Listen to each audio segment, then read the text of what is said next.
প্রিয় শিক্ষার্থীরা, আসসালামু আলাইকুম। তৃতীয় শ্রেণীর গণিত ক্লাসে তোমাদের সাথে আমি মোহাম্মদ আবু সালে সাগর স্যার। আশা করি সবাই খুব ভালো আছো, আমিও ভালো আছি।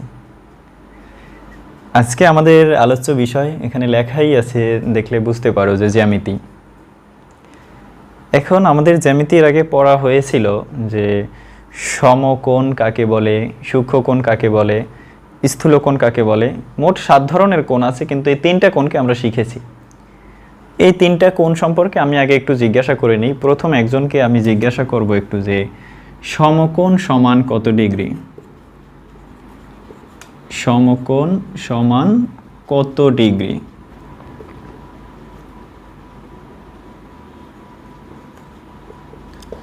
সমকোণ সমান কত ডিগ্রি? গুড। সমকোণ সমান 90 ডিগ্রি। এরপরে আবার আরেকজনকে জিজ্ঞাসা করি যে স্থূলকোণ সমান কত ডিগ্রি? যে স্থূলকোণ সমান কত ডিগ্রি? গুড, এটাও সবার জানা আছে। তারপরে লিখে দেই যে স্থূলকোণ সমান এই যে 90 ডিগ্রির চেয়ে বেশি 180 ডিগ্রির চেয়ে কম। এইটা আমরা জানি যে তোমরাই উত্তর দিয়েছো 90 ডিগ্রির চেয়ে বেশি 180 ডিগ্রির চেয়ে কম। ধরি মাঝখানে আমার এই যে স্থূলকোণ আছে, এটাকে একটু শেখা দরকার আমার। এটাকে কিভাবে প্রকাশ করব? এই 90 ডিগ্রির চেয়ে এই কোণটা বড়, এরকম একটা চিহ্ন দিয়ে দিব। তারপরে এই 180 ডিগ্রির চেয়ে কোণটা ছোট। মানে আমরা তো জানি যে এই যে চিহ্নটা থাকে, এই চিহ্নটার এই দিকটা বড়, এই যে হা করে আছে যেই দিকটা, ধরি আমি এখানে একটা কুমির এঁকে দিলাম, তাহলে কি হবে? এখানে আমি কুমির পুরোটুকু আঁকতেছি না, শুধু মুখটা আঁকবো। যে এখানে একটা কুমির এঁকে দিলে যেদিকে হা করে আছে এই দিকটা হচ্ছে বড়, আর এই যে যেদিকে চিকন দিকটা এই দিকটা হচ্ছে ছোট। তাহলে এই যে আমার একটা কোণ আছে, এখানে আমি একটা স্থূলকোণ এঁকেছি। এই স্থূলকোণটা এই 90 ডিগ্রি এর চেয়ে বড় যেদিকে হা করে আছে, আবার এই যে 180 ডিগ্রি এর চেয়ে ছোট। এইভাবে আমরা একটু শিখবো। তো আমাদের এইটা মূল কথা না, মূল কথা আমরা জানি যে এই স্থূলকোণ মানে হচ্ছে 90 ডিগ্রির চেয়ে বড়, 180 ডিগ্রি থেকে ছোট। এরপরে আমরা একটু মুখে জিজ্ঞাসা করি যে আমাদের বাকি আছে সূক্ষ্মকোণ। সূক্ষ্মকোণ সমান কত ডিগ্রি? গুড। সূক্ষ্মকোণের নির্দিষ্ট ডিগ্রি নাই স্থূলকোণের মতোই, কিন্তু 0 ডিগ্রি থেকে শুরু করে 0 ডিগ্রির পর থেকে 90 ডিগ্রির পূর্ব পর্যন্ত, 90 ডিগ্রি হলে আমার সমকোণ হয়ে যাবে, সেই 90 ডিগ্রির পূর্ব পর্যন্ত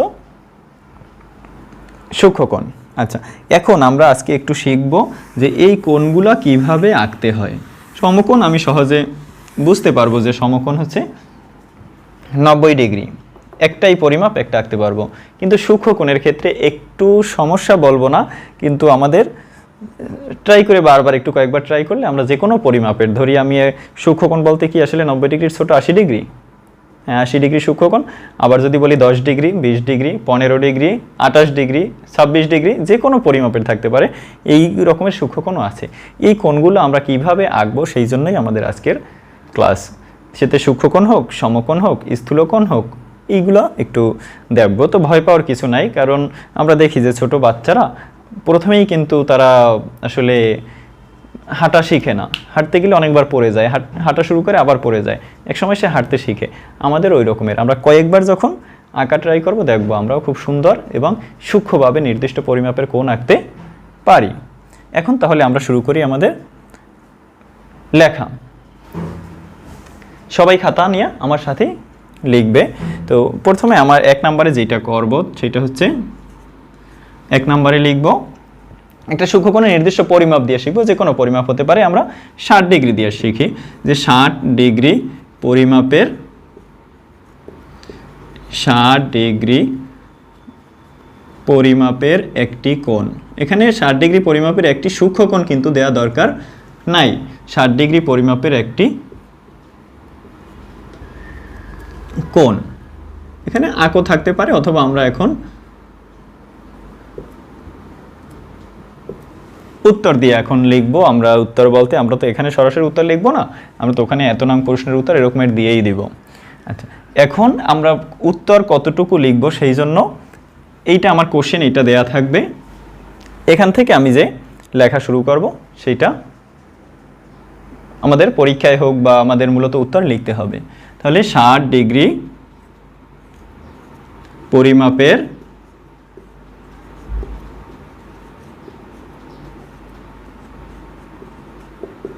একটি কোণ, এখানে লিখে নিব এতটুকু, একটি কোণ লিখে আমি এখানে কোলন দিয়ে দিব। কোলন দিয়ে তারপরে এখন আমি কোণ আঁকবো। এখানে কোণ আঁকার জন্য আমার দরকার হচ্ছে কোণ পরিমাপের একক হচ্ছে ডিগ্রি, যে কত ডিগ্রি, এখানে 60 ডিগ্রি। এই যে ডিগ্রি আমরা পরিমাপ করি কি দিয়া, চাঁদার সাহায্যে, যে কোণের ডিগ্রি। আবার আমাদের তাপমাত্রারও ডিগ্রি আছে, ডিগ্রি সেলসিয়াস, সেটা ভিন্ন, কিন্তু এটা আমরা এই যে চাঁদার সাহায্যে আঁকবো। আমাদের জ্যামিতি বক্সের চাঁদাটা একটু ছোট, এইটা দিয়া ভালো করে দেখলে তাহলে জ্যামিতি বক্সের চাঁদা দিয়েও তোমরা পারবে। আমি এখানে একটু দেখাচ্ছি যে আমার এইটার মধ্যে একটু কাছে থেকে দেখাই। এইখানে জিরোটা নেই, কিন্তু তোমাদের এখানে একটা জিরো দেওয়া আছে বা শূন্য, তারপর 10, 20, 30, 40 এরকমের করে 180 পর্যন্ত আছে। আবার এখানে একটা শূন্য দেওয়া নেই, কারণ এটা সমান করে কাটা। তোমাদের চাঁদার মধ্যে দেওয়া আছে যে এখানে 0, 10, 20 করে এখানেও 180 পর্যন্ত আছে। এখন আমরা কোনটাকে ধরে আঁকবো? এখানে একটা 60 আছে, এই দিক থেকে গেলে 10, 20, 30, 40, 50, 60, এখানেও একটা 60 আছে। কোন 60টাকে আমাদের কাজে লাগবে সেইটা একটু আমরা আঁকার সময় দেখব।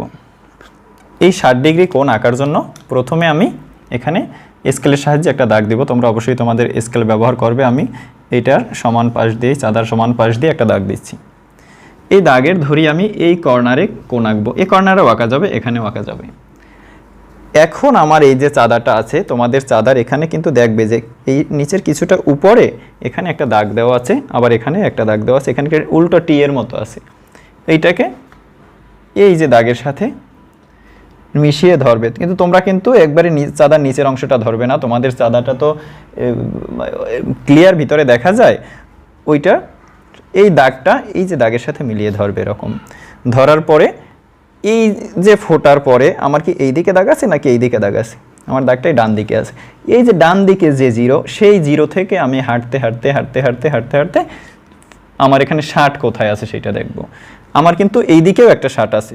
এইটা গণনা শুরু হয়েছে কোন দিক থেকে? এই দিক থেকে শুরু হয়েছে। কিন্তু আমার এই যে জিরো, এই যে দাগের দিকে যে জিরো আছে, জিরো থেকে কাউন্ট করতে করতে আমি 60 পর্যন্ত যাব। সেই 60-এর সোজা বাহিরে আমি একটা প্রথমে ফোঁটা দিয়ে দেব। এখন আমার কাজ এই যে ফোঁটা আর এইখানে যে ফোঁটা আছে, এই ফোঁটার সাথে মিলিয়ে একটা দাগ দিলেই হবে। আমি আবারও একটু দেখাচ্ছি। আমি চাঁদা ধরার সময় এমনভাবে ধরবো যেখানে অনেকটাই উল্টো টি আছে অথবা একটা ছিদ্র করা আছে অনেক চাঁদার মধ্যে, সেই ছিদ্র অথবা উল্টো টিটার যে কেন্দ্রবিন্দুটা যেখানে মিলছে যে দুইটা দাগ, সেইখানে এই ফোঁটাটা মিলবে। তারপর এখানে ধরবো, আবার এই জিরো থেকে শুরু করে এখানে 60-এর এখানে যাব। এই যে 60-এর সোজা উপরে আমি একটা ফোঁটা দিয়ে দেব। এই ফোঁটার সাথে এই ফোঁটা দাগ দিয়া মিলিয়ে দিব। তাহলে এখানে আমি একটা দাগ দিয়ে দিচ্ছি। এই যে কোণটা হয়েছে এই বাহিরের দিকে না, ভিতরের দিকে, আমি এখন এখানে একটা গোল দিয়ে দিতে পারি। এই যে কোণটা হয়েছে এখন আমি একটু নাম দিতে পারি। আর কোণের ক্ষেত্রে এরকম একটু তীর চিহ্ন দিয়ে রাখতে হয়। আমরা এখনও পড়ি নাই যে তীর চিহ্ন দেওয়ার মানে হচ্ছে এই একটা রেখা, এই একটা রেখা, এই রেখাগুলোর নাম মূলত রশ্মি। সেই রশ্মি বোঝানোর জন্য একটু তীর চিহ্ন দিতে হয়, যে আমি চাইলে আমাদের প্রয়োজনে রেখাটাকে আরও বাড়াতে পারবো। এখন এখানে আমি একটা নাম দিলাম এ। কিন্তু এই যে মাথার এই, যদি এখানে কোনো বিন্দু নেই আমাদের মূলত নিয়ম অনুযায়ী, তারপরও এই যে রেখাটার এই মাথার দিকে একটা নাম দিলাম। এইখানে দিলাম বি, এখানে সি। এই যে এ বি সি, এই যে মাঝখানে যে কতটুকু পরিমাণ ফাঁকা হয়েছে, এটা হচ্ছে 60 ডিগ্রি পরিমাণ। আর এই কোণটাকেই আমরা এখন আঁকার জন্য আমাদেরকে বলা হয়েছে। এখানে লিখতে পারি যে চিত্র অথবা চিত্রে, চিত্র দিয়ে কোলন দিব। যদি চিত্রে লিখি তাহলে কমা দিব। চিত্র, এখানে একটা উল্টো 7-এর মতো একটা চিহ্ন দিব। এটা হচ্ছে কোণ চিহ্ন আমাদের, এ বি সি। এই যে এ বি সি একটা কোণের নাম, সেটা এইটা চিহ্নটা দেখলে বোঝা যাবে। এ বি সি একটি 60 ডিগ্রি কোণ অথবা 60 ডিগ্রি পরিমাপের কোণ। 60 ডিগ্রি পরিমাপের কোণ। এখন এই হচ্ছে আমাদের 60 ডিগ্রি কোণ আকার কৌশল। এখন যদি আমাকে 60 ডিগ্রি না বলে 40 ডিগ্রি, 50 ডিগ্রি বা 70 ডিগ্রি বা 65 ডিগ্রি, সেক্ষেত্রে আমি এখানে এই চাঁদাটাকে ধরবো, এই যে 0 থেকে শুরু করে আমার যত ডিগ্রি বলা আছে সেখানে গিয়ে আমি ফোঁটা দিব, দাগ দিব। এখন যদি আমাকে ধরি 65 ডিগ্রি বলছে, 65 এখানে নাই, তখন কি করব? তখন এই যে 60 আর 70 এর মাঝে অবশ্য 65 থাকবে, সেই মাঝে অনুমান করে আমার মাঝে এখানে একটা বড় দাগও দেওয়া আছে, তোমরা দেখতে পারবে, ওই দাগ বরাবর ফোঁটা দিব যে 60 এবং 70 এর মাঝেই থাকবে 65, আবার এই 50 এবং 60 এর মাঝে থাকবে 55, এরকম আমরা অনুমান করে নিব। এই হচ্ছে আমাদের সূক্ষ্ম কোণ আকার কৌশল দেখলাম। অন্য কোণগুলোও একই রকম, আমাদের প্রথম একটা যদি আমরা শিখতে পারি তাহলে বাকি সবগুলো শিখতে পারবো। 90 ডিগ্রি আঁকা আরও সহজ। এখন আমরা দেখব যে কিভাবে সমকোণ অথবা 90 ডিগ্রি কোণ আঁকতে হয়। এইটা প্রথমে দেখিয়েছি, এই জন্য আমরা একটু ধারাবাহিকভাবে যাব। সূক্ষ্মকোণ ছোট, তারপরে সমকোণ, তারপরে স্থূলকোণ, এভাবে আমরা যাচ্ছি।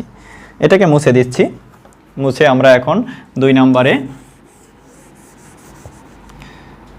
90 ডিগ্রি পরিমাপের একটা কোণ আঁকবো। আমি এখানে একটু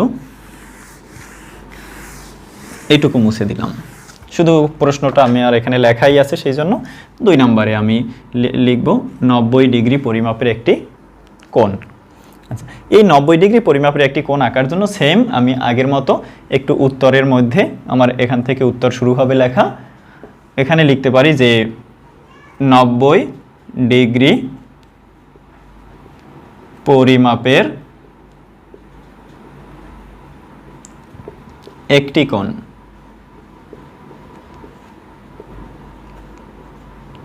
এখানে কোলন দিয়ে দিব, এটা আমার উপরে মোটামুটি আমার মূল ক্যাপশনটা। এখন আমি 90 ডিগ্রি আঁকার জন্য এখানে নিচে একটা দাগ দিব, এমনভাবে দাগ দিব যাতে উপরে চাঁদাটা রাখার মতো ফাঁকা থাকে। তাহলে এখানে আমি একটা দাগ দিয়ে দিচ্ছি। এটা হচ্ছে আমার নিচের রেখা। এই রেখাটার নাম হচ্ছে কি ভূমি। এটা একটু আঁকি, তারপরে আমি আবারও এইটার নামটা বলে দিব। এই রেখাটার নাম ভূমি। এইটার উপরে আমার 90 ডিগ্রি একটা কোণ আঁকতে হবে। আর এই 90 ডিগ্রি কোণ দেখি আমরা এই 0 থেকে যদি এখানে আসি, মাঝখানে 90, এই 0 থেকে আসলেও মাঝে 90, এর মানে 90 একই জায়গায় থাকে, আমাদের খুব ঝামেলা হবে না। একইভাবে আমি এখানে চাঁদাটা রাখবো যাতে আমার এই যে মাঝখানের বিন্দুটা এই যে দাগের একবারে মাথা বরাবর থাকে, আর এখানে যে রেখাটা আছে সেটাই রেখার সাথে মিলে যায়। তারপরে এখান থেকে এই উপরে 90 বরাবর একটা ফোঁটা দিব। ফোঁটা দিয়ে এই ফোঁটার সাথে এই পর্যন্ত আমি একটা দাগ দিয়ে দিব। এই কোণটার পরিমাপ হচ্ছে 90 ডিগ্রি। 90 ডিগ্রি কোণের ক্ষেত্রে আমি এখানে 90 ডিগ্রি লিখেও দিতে পারি। অন্যান্য পরিমাপের ক্ষেত্রে খুব একটা দরকার নেই, অথবা নির্দেশনা অনুযায়ী প্রত্যেকটার মধ্যেও আমি দিতে পারি। এরপরে আমি একটু পাশে দেখাই যে এই কোণটা যদি আমি খাতায় যদি চাঁদা দিয়ে এত বড় আঁকি একটু বিশ্রী দেখা যেতে পারে। আমরা যদি একটু ছোট আঁকি, যে ধরি আমি এখানে দাগ দিলাম, আমার এখন এই যে 90 ডিগ্রি পরিমাপ আমি ধরলাম, এখানে আমার ফোঁটা, এই আমি এত বড় দাগ দিতে চাচ্ছি না, তাহলে কি করব? এই ফোঁটা বরাবর আমি ধরব, স্কেল ধরে ছোট দাগ দিব, তাতেও কিন্তু আমার কোণটা 90 ডিগ্রি হবে। আমি এত বড় দাগ দিতে চাচ্ছি না, আমি এত বড় আঁকতে চাচ্ছি না, একটু ছোট আঁকবো, তাতেও কিন্তু আমার সেই 90 ডিগ্রি হয়ে যাবে। কোণ কিন্তু ছোট হবে না, বাহুগুলো ছোট হবে। এটা একটু এক্সট্রা বলে দিলাম যাতে আমি ছোট চিত্রও আঁকতে পারি। এই এখন নিচে আমি এইটার চিত্রের নামটা দিয়ে দেই, চিত্র কোণ এ বি সি। সরি, এখানে আমার এ বি সি একটা নাম দিয়ে দিব, যে এই রেখাটার নাম এ আর বি, এটার নাম বি আর সি। এই দুইটা রেখা মিলছে বি বিন্দুতে। তাহলে এ বি সি একটি কত ডিগ্রি কোণ? 90 ডিগ্রি কোণ। আর এই কোণটার নাম কি? কোণটার নাম সমকোণ। আমি বলেছিলাম যে এই রেখাটার নাম বলার সময় যেটাকে বলা হয় ভূমি, আর এই যে উপরের দিকে যে রেখাটা আছে এই রেখাটার নাম লম্ব। তাহলে এই সমকোণের যে নিচে যে ভূমি বরাবর, ভূমি বলতে মাটি, আমাদের এই মাটির সাথে সমান করে যেই রেখাটা, এটাকে বলা হয় ভূমি, এটাকে বলা হয় লম্ব। এরপরে আমি আবার শিখব একটু স্থূলকোণ সম্পর্কে। স্থূলকোণ, সমকোণ, সূক্ষ্মকোণ এখানে কিন্তু লেখা নেই, কিন্তু আমি এখানে এই যে পরিমাপটা দেখলেই বুঝতে পারবো যে এই কোণটা নাম কি। এখানে আমি একটু আবার এই উত্তরটুকু পুরো মুছে দেই, যদিও আমি এখানেও চাইলে কিছু না মুছেও পারতাম।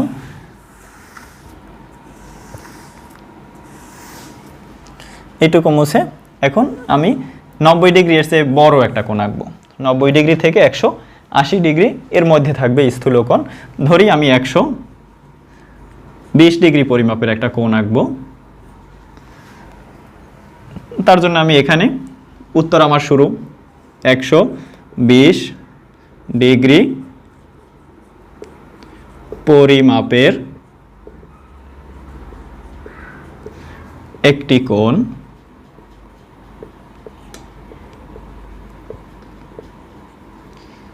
কোলন দিলাম। এখন 120 ডিগ্রি কোণ আঁকবো। আগের নিয়মে এখানে চাঁদা বসানো যায়, এই রকমের ফাঁকা রেখে নিচে আমি একটা দাগ দিচ্ছি। এখানে এই দাগটার নির্দিষ্ট কোনো দৈর্ঘ্য কতটুকু হবে সেটা নেই, তীর চিহ্ন দিয়ে দেই এদিকে একটু। এইখানে আমি এখন কোণ আঁকবো। কোণ আঁকার জন্য আমি সেই চাঁদা এখানে ধরবো আবার আগের নিয়মে, যে আমার নিচের যে রেখাটা আছে সেই রেখার সাথে এটা মিলে যাবে, মাঝখানে যে বিন্দুটা আছে সেই বিন্দুর সাথে এই রেখার কর্নারটা মিলে যাবে। এখন 120 ডিগ্রি দুইটা, আবার এখানেও 120 আছে, এখানেও 120 আছে। যেই দিকে আমার রেখাটা আছে সেই 0 থেকে শুরু করে 120 কোথায়, এই যে আমি 120 পেয়েছি, এই যে আমার হাতের একটু উপর দিকে, এই 120-এর উপরে আমি ফোঁটা দিব। যে তাহলে বলা যেতে পারে যেখানে তো আবার 60 লেখা আছে, হ্যাঁ 60 লেখা আছে, যদি আমি চিত্রটা এই দিকে আঁকতাম এই কর্নার দিয়া, তখন এই 0 থেকে শুরু হয়ে 60 হয়ে যেত। এখন আমি এই বিন্দুর সাথে আমার এই যে কর্নারের যে বিন্দুটা এটা মিলিয়ে দিব, মিলিয়ে দিয়ে এই কর্নারে একটা তীর চিহ্ন দিব। এটা আমাদের এখন ভুল না হলেও পরবর্তীতে ভুল হবে, যখন একটু বড় ক্লাসে উঠবো তখন এইটাকে দিতে হবে, এখনই শেখা ভালো। এইখানে আমি এই কোণ চিহ্নটা দিয়ে দিই যে আমার কোণটা কতটুকু। এই কোণটা হচ্ছে 120 ডিগ্রি। এই 120 ডিগ্রি কোণটার একটা নাম দিতে পারি এ বি সি। পুরো চিত্রটার নাম দেই নিচে চিত্র কোণ এ বি সি। একটু এই নামটা একটু অন্যভাবে দেই, যে তোমরা অন্যভাবেও দিতে পারবে, যে কোনো চিত্রের ক্ষেত্রে এরকমের দিতে পারবে, সমান 120 ডিগ্রি এরকম দিলেও হবে। অন্যগুলোয় যদি দিতাম প্রথমটায় যে কোণ এবিসি সমান 60 ডিগ্রি, কোণ এবিসি সমান 90 ডিগ্রি, পরেরটায় এরকম দেওয়া যাবে, কিন্তু এটাও সঠিক, এটা একেবারে ভুল না। পরবর্তীতে আমরা একটু অন্য কোনো অঙ্কে মানে অন্য কোনো চিত্রতে যাব, তার আগে আবার একটু এই তিনটাকে দেখে নেই। যে আমরা যখন এই 60 ডিগ্রি এঁকেছিলাম তখন এখান থেকে 0 থেকে শুরু করে 60 পর্যন্ত গিয়েছিলাম। যখন 90 ডিগ্রি তখন 90 মাঝে, 0 থেকে শুরু করে 90 পর্যন্ত। যখন 120 ডিগ্রি এঁকেছিলাম 0 থেকে শুরু করে 120। আশা করি এ নিয়ে কোনো সমস্যা নাই, তবে একটু বেশি অন্যান্য সংখ্যা ধরেও এখানে 120-এর পরিবর্তে 130, 40, 50, 110 এইসব সংখ্যা ধরেও বাসায় প্র্যাকটিস করতে হবে। এরপরে আমরা দেখব যে আমাদের চতুর্ভুজ নামে আর একটা জ্যামিতি আছে, সেই চতুর্ভুজ আঁকাটা একটু শিখবো। যে যদি নির্দিষ্ট কোনো পরিমাপ দেওয়া হয় সেক্ষেত্রে আমি আগে একটু পরিচয় করিয়ে দিচ্ছি। এই যে স্কেলটা জ্যামিতি বক্সের মধ্যে অন্যরকম একটা স্কেল থাকে, এই স্কেলটার মধ্যে একদিকে বড় ফাঁকা দিয়ে 1, 2, 3 এরকম 12 পর্যন্ত থাকে, ছোট স্কেলগুলোতে 6 পর্যন্ত থাকে, এটাকে ইঞ্চ বলা হয়। ওইটা আমাদের জ্যামিতিতে খুব কাজে লাগে না, ওইটা আন্তর্জাতিক না। অন্যদিকে যে আমার এই যে ছোট একটা আঙ্গুল রাখার মতো যে ছোট ছোট যে ফাঁকাগুলো দেখা যায়, এই রকমের 1 থেকে 30 পর্যন্ত, আবার ছোট স্কেলগুলো 1 থেকে 15 পর্যন্ত থাকে, এটাকে বলা হয় সেন্টিমিটার। এটা আমাদের কাজে লাগবে। আমাদের এই সেন্টিমিটার দিয়েই যদি আসে জ্যামিতি আসতে পারে চতুর্ভুজ। যে একটা চতুর্ভুজ আঁকো যার একটি বাহু 4 সেন্টিমিটার বা 5 সেন্টিমিটার এরকম থাকতে পারে, তাহলে আমি ওই রকমের একটা দেখাবো যে একটা চতুর্ভুজ আঁকো যার একটি বাহু 6 সেন্টিমিটার। আমি একটু কোশ্চেনটা লিখে দেই, এইটা মুছে।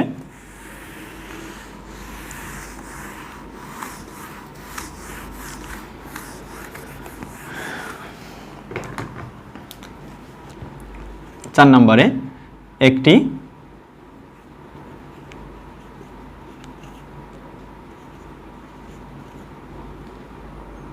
চতুর্ভুজ আঁকো। এইখানে আমি একটু কথা বলি যে আমরা চতুর্ভুজ লেখার সময় বেশিরভাগে এখানে ভয় দীর্ঘকার দিয়ে থাকি, এটা কিন্তু সঠিক না। ভয় রসুকার দিতে হবে, এটাই সঠিক। চতুর্ভুজ, ভুজ মানে হচ্ছে বাহু, আমরা যে রেখাটা আঁকি সেইটা। একটি চতুর্ভুজ আঁকো যার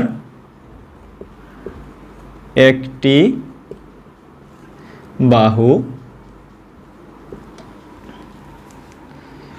এখানে একটু ছোট করে লিখে দেই 6, একটু নিচে কোনাকুনি লিখি 6 সেন্টিমিটার। সেমি বলতে সেন্টিমিটার, এটা আমরা শিখে থাকবো, আমাদের অঙ্কের মধ্যেই আছে। আমাদের উত্তর এখান থেকে শুরু। 6 সেন্টিমিটার বাহু বিশিষ্ট একটি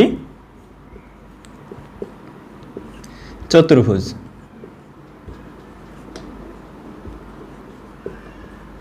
কোলন দিয়ে দিলাম। এখানে বলা আছে যার একটি বাহু 6 সেন্টিমিটার, তাহলে একটা বাহু 6 সেন্টিমিটার থাকবে, অন্যগুলোর কথা বলা নাই। আমাদের পরবর্তী ক্লাসে থাকবে যে 4টা বাহুর পরিমাপই দেওয়া থাকবে, সেরকমও থাকতে পারে অথবা থাকবে, কিন্তু আমাদের শুধু এখন প্রাথমিকভাবে বা ক্লাস 3-তে একটা বাহুর পরিমাপ দিয়ে আমরা শিখব। সেক্ষেত্রে আমি দেখাচ্ছি যে এই যে স্কেলটা ছিল, তোমরা কিন্তু এই স্কেলটা দিয়ে আঁকবে। এই যে 1 থেকে 30 পর্যন্ত অথবা ছোট স্কেল 1 থেকে 15, এখানে গুনবে 0 থেকে 6 পর্যন্ত। কিন্তু আমি যদি 0 থেকে 6 পর্যন্ত দেই তাহলে একটু চশমা দিয়ে দেখতে হবে, যার জন্য এই বোর্ডের মধ্যে আমি এই স্কেলটাকে একটু ব্যবহার করব। এইখানেও 0 থেকে 6 পর্যন্ত আছে, আমরা এইটাকে ব্যবহার করব। এটা কিন্তু মূলত সেন্টিমিটার না, সেন্টিমিটার হচ্ছে আমাদের এইটা 1 2, এই যে কাছ থেকে একটু দেখাচ্ছি, এইটা সেন্টিমিটার। এটা দিয়ে আঁকলে বোর্ডে দেখা যাবে না, যার জন্য একটু বড় করে এঁকে দেখাচ্ছি। প্রথমে আমি একটা দাগ দিব, যেই দাগটা হবে এই কর্নার থেকে, মানে 0 যেখানে আছে সেই 0 থেকে শুরু করে 6 পর্যন্ত। এর মানে এই দাগটা হয়েছে আমার 6 সেন্টিমিটার। অরিজিনালি কিন্তু 6 সেন্টিমিটার না, কারণ আমি তো একটা বড় করে এঁকেছি, এটা বড় স্কেল দিয়ে এঁকেছি। তোমরা স্কেল দিয়ে 6 সেন্টিমিটার আঁকবে, আমি তো দেখিয়েছি কীভাবে 6 সেন্টিমিটার আঁকবে। এখন আমার আর বাকি আর কোনো ধরাবাধা নিয়ম নাই। এখন আমি একটা চতুর্ভুজ আঁকবো। এখানে যে আমার 6 সেন্টিমিটারই আঁকতে হবে তা না, আমার সুবিধা মতো একটা দাগ দেবো, তবে একটু সুন্দর দেখা যায় এই রকমের একটা চতুর্ভুজ আঁকবো। এই দিক থেকে আমি একটা দাগ দিব, তোমরা যে কোনোভাবে দাগটা দিতে পারো। আমি উপরে যদি স্কেলটাকে রাখি দাগ মুছে যায়, সেই জন্য একটু উল্টো দিকে ধরলাম, তোমরা এখানে ধরেও আঁকতে পারো। এরপরে আবার এখান থেকেও তোমরা একটা দাগ দিয়ে দিবে উপর থেকে। সেক্ষেত্রে তোমরা স্কেলটা এভাবে ধরতে পারো সুবিধার্থে। আমি এখানে ধরলে আমার যে স্কেলে লেগে দাগটা মুছে যায়। এখন আমি একটা নাম দিতে পারি, সেই নামটা দেওয়ার ক্ষেত্রে কিন্তু চতুর্ভুজে, ত্রিভুজে সমস্যা হয় না। চতুর্ভুজে নাম দেওয়ার সময় কিন্তু একটু খুব খেয়াল করতে হবে। আমি যদি এখানে এ লিখি, বি আমি এখানে লিখতে পারি অথবা এখানে লিখতে পারি। ধরি এখানে আমি বি লিখব, এ বি। এখন সি লিখব কোথায়? এ বি সি আমার এখানে যাওয়া যাবে না, যে এ বি সি ডি এরকম না। যদি ধরি এটা একটা রুম, আমি এক কর্নার থেকে ঘুরে ঘুরে আমি অন্য কর্নারে চলে আসব, তাহলে কি আমি এখান থেকে এখানে যাব তারপর এখানে আসব? না, আমি এ থেকে বি যাব, এই কর্নার থেকে এই কর্নারে যাব। তাহলে এইটা হচ্ছে সি, তারপরে যেটা ফাঁকা থাকে এদিকে হচ্ছে ডি। আমি এখানে আসলাম, এখানে আসলাম, এখানে, তারপর এখানে। এ বি সি ডি, একটা নাম দিব চিত্র। এ বি সি ডি একটি চতুর্ভুজ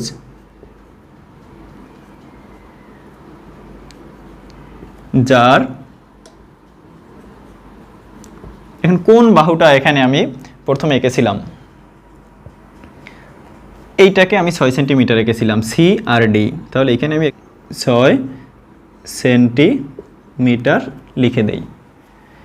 তাহলে যার সিডি সমান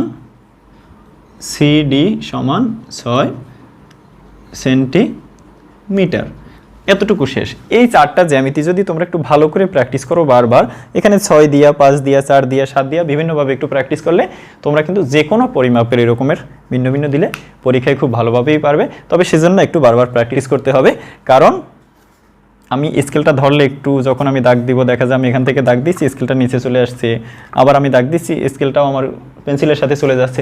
এইসব সমস্যা না হয় সেই জন্য একটু বারবার প্র্যাকটিস করতে হবে। এখন আমি সর্বশেষ হোমওয়ার্ক দিয়ে ক্লাস শেষ করছি, হোমওয়ার্কটাও তোমরা লিখে নাও।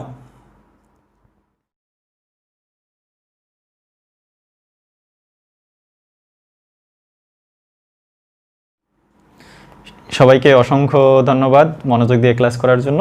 আশা করি আজকের এই জ্যামিতি ক্লাসটা তোমাদের খুব উপকার হবে এবং কাজে লাগবে। সবাই খুব ভালো করে শিখতে পেরেছো। সবাইকে ধন্যবাদ। আসসালামু আলাইকুম ওয়া রাহমাতুল্লাহ।